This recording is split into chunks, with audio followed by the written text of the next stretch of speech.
like I was just talking about with the job market. You know what I mean? I'm in finance, or I'm better than you. Cool, Yeah. man. I'm glad you think that. I told you, want to have a reading contest and prove who's smarter? Like, who gives a damn? So I want everybody to figure that out as soon as possible. That there's a million different avenues than just, one, go to school, go to college, get a job. Yeah. You know what I mean? There's way more avenues and to be successful in life. Hey, you want to go to college? Cool. You want to get a job? Cool. Because I can tell you, if I would have gotten a job right out of high school, and managed my money properly, I'd probably have more money than I do right now. Yeah. And I'm doing pretty good.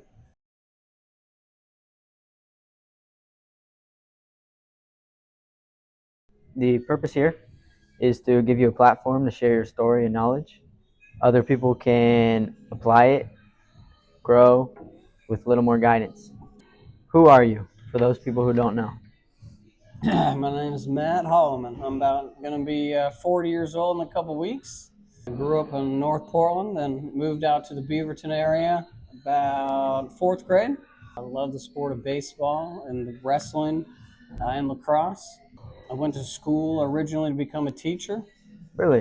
Decided to, take the route of a job that I had in college to work at what's considered a family entertainment center, otherwise known as Big Al's, and it's paid off pretty well. I'm here 14 years later.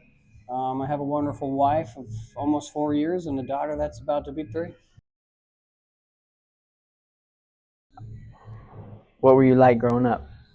More of as a person? Actually, my number one strength is includer, Really? which means I like to include everybody in everything, and necessarily, treating everybody equally.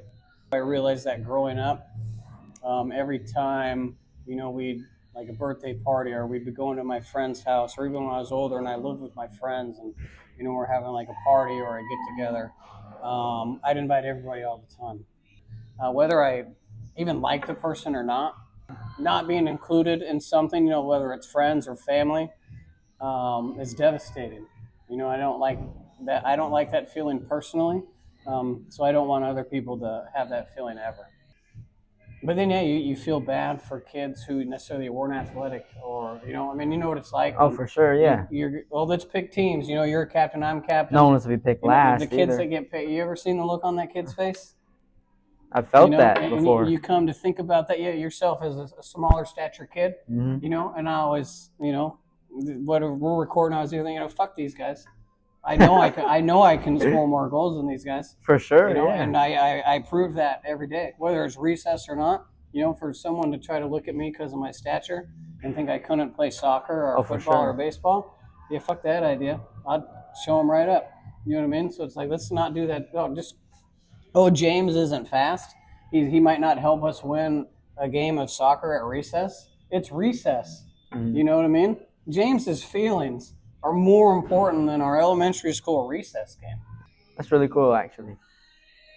Totally. It's life is difficult, and there's a lot of negatives in life, and everyone knows what those negatives feel like. So yeah, if I can make sure no one experiences those, that's my goal. Actually, I had my conversation with my wife about this the other day. Just the way it's, movies and TV and social media really screw everybody up. It kind of forms society to think in a certain way. Yeah. Like, do you ever think about, so cartoons maybe were different when I was a kid, but this is a big one. They always used to portray like fat people as like lazy and stinky. And it's like, that is terrible. Like I thought that for so long. Yeah. And it brainwashes you to kind of be an asshole. You know what I mean? And then growing up, just because I'm a sport, like, the choir kids, they're nerds. Or the band kids, they're nerds. Kind of like segregates people just by what they like to do. Because that's what they do in movies. They pick on nerds, or they make fun of nerds, or they make fun of ugly people. So for a certain point in your life, you always think that. And I have a younger sister who's 20. She's in college, struggling just with life. Life's difficult. Yeah, of course. And social media has such an impact. Not saying I'm not a fan of social media. I'm on social media way too much like the rest of us. Yeah. But there's just no stretch really between what reality is anymore. Everybody thinks you need to be rich. and you need to look good. Well, it's such a high standard or nowadays. you're a loser. Yeah. It's like, man, do you have a job? Do you go home, and you're happy every night, and you wake up and you're excited to go to work? That's successful. That's what success. I mean? Yeah. Because you also realize how many people don't have a lot. There's way too many people that don't have enough. For me to wake up and be able to wake up in my own home, and make myself whatever I want to eat for breakfast, drive my car to work, work all day, use my fancy cell phone to call my wife, my friends, send each other memes all day, and then I can go home and eat whatever I want for dinner and watch whatever I want on TV. That's life, man. That's being rich right there. If you want to be good, guess what? There's always someone smarter than you. There's always someone working harder than you. There's always someone stronger than you. So if you do really want something, then you got to earn it. No one's going to give you anything at all. And I think a lot of people just assume, oh, hey, I'm really nice, so people are going to give me a job. Most of it's on you. You know what I mean? You want to do something, you got to figure out how to do it and do it. No one's going to hand you anything at all, whatsoever. I expected to, like I said, I expected to sign up and go to college for them to hand me a degree and then boom, I'm a millionaire. That ain't going to happen. You got to figure your shit out and work for it. You don't have to like everybody. You're not going to like everybody. It's just not realistic. Even, I try to tell people when they work here, because we got 100 employees. Guess what? You're not going to like everybody. You're not going to get along with everybody. But, if we're kind of nice and at least respect people, we could get through the day. It was a big boom, I think, at that time to, go to school, graduate high school, go to college, get a degree, and get a job. Okay. So necessarily, I went on that route. Was it most of my, doing of not necessarily being prepared, for the workload that college is going to give you, to not be successful in college at the beginning. Most of it was obviously my fault. But also, I went to college because I was told I was supposed to go to college. I could have taken a year or not taken a year, maybe taken some time and just had a job for a little bit, maybe save some money, and figure out what I wanted to do. Everyone is different maturity levels, when they're out of high school. So was I mentally really prepared to go to college? No. Did I prepare or help myself? Not really. But also, I didn't know what I wanted to do for the rest of my life. It's just the idea, I'm supposed to decide right now what I'm supposed to do for the rest of my life. I know plenty of people that went to college and got a degree that hate their job. They make less money than I do. So all the way from working at New Seasons, being a garbage man, guess what? There's a million jobs in this world, and it doesn't matter what it is. There's a million jobs that pay well. There's a million jobs that give you fulfillment.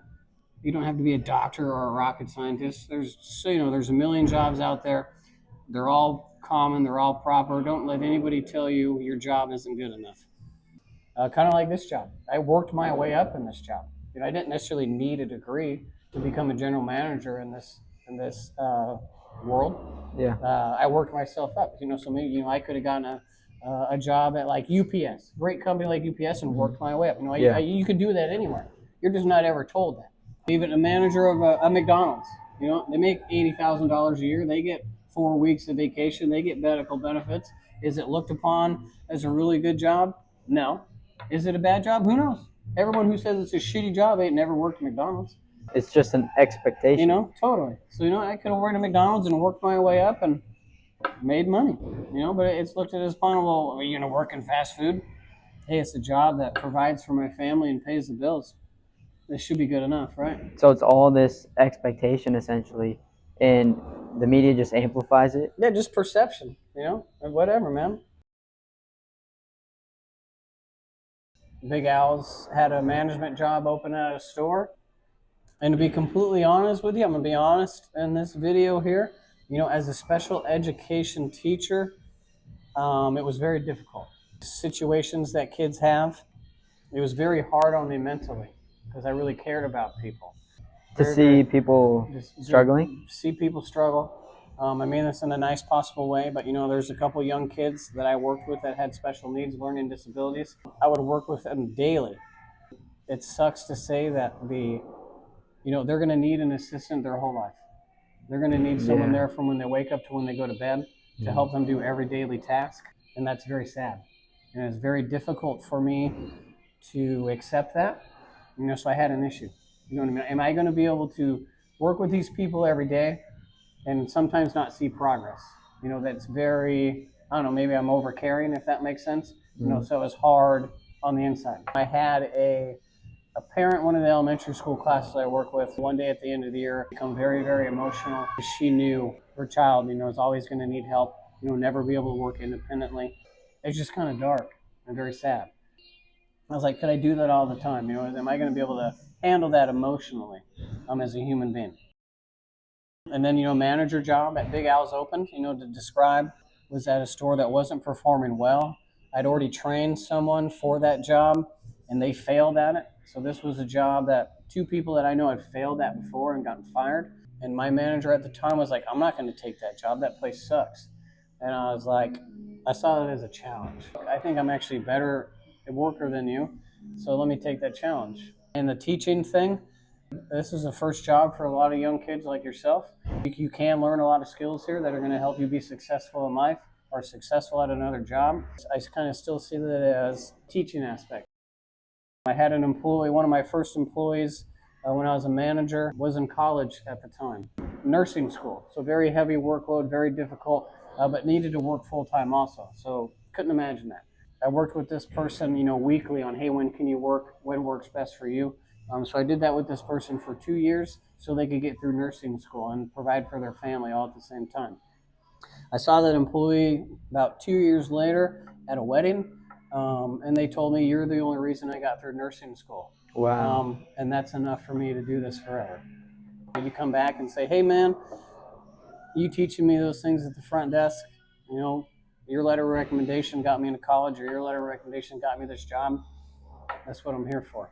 So it's essentially, that's what drives you. Totally. I still get to be that teacher that I wanted to be for young people. A genuine care to help other people and see them do well. Yeah. I'll be honest. There's even employees that I hated, but I'll still help them get another job that they want to get another job. Everyone's got to have a job.